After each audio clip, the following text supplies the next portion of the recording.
talking to Bob Pockrass. Welcome back into the Rowdy Studio. I'm Buzz Cutler, sitting next to Bob Pockrass, who just got back from Daytona, the vacation capital of the world. It's the vacation capital of the world? I don't know. I lived near there for 12 years. If you like strip clubs, I guess it's a great spot to go. Beach and neon. Beach and neon. Kind of cool. All right, Bob, let's talk about the takeaways from testing, because it almost felt like when NASCAR said to the guys, you will drive in a pack tomorrow, like they were almost trying to convince them that they could go as fast. See, you don't need the two-car tandem. Well, that's a little bit, but that's also part of the reason why it's called a test. I mean, it wasn't a race. It wasn't, I mean, that's what testing is for. NASCAR wanted to get some data.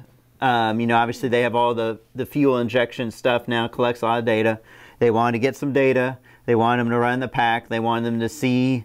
They wanted to see how fast they could go. They felt like the drivers wanted to see how fast they could go. So they asked them to do it once on Friday. Then they did it for about 10 laps on Saturday. And after Burton and Junior got together, thanks to a little bit of tap from JPM. Yeah, it seems so unlike Juan Pablo Montoya. Then that was it. Yeah. So obviously, leading up to the Daytona 500, you've got more track time than any other race of the year. So the rules package could change 27 more times before the green flag drops at Daytona. But based on what you saw, what kind of racing do you expect to see? Large pack, tandem draft, combination of the two? What's your best guess? I expect a combination of the two. I think NASCAR is going to continue to work with the rules to try to get as much of a combination as they can. They want drivers to feel comfortable racing in a pack for as long as they can, while also knowing that the two-car draft is still the fastest way around. And at the end of the race, when you don't have to worry about burning up your motor, you may try it for the last 5, 10, 20 laps. What was the longest? Was the longest anybody went about 4 laps in the tandem? 4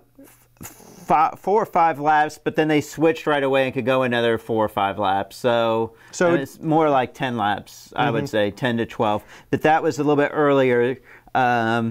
Before some of these rules changes came around. So no two-way communication from car to car didn't really hamper the tandem draft ability? No, it doesn't. I mean, where that's going to hamper is if you know how you're racing and whether the guy in front is lifting or not to avoid getting into the back of someone or avoid somebody spinning. So is this, do you think this is, makes everybody happy, the best of both worlds? You got a little bit of pack racing, a little bit of tandem? Take the plates off and I think everybody's happy, but unfortunately you can't do that. They go way too fast. No, I don't think everybody's happy. I think you want to know what you're going to race, and that part of the unknown is a little bit unsettling.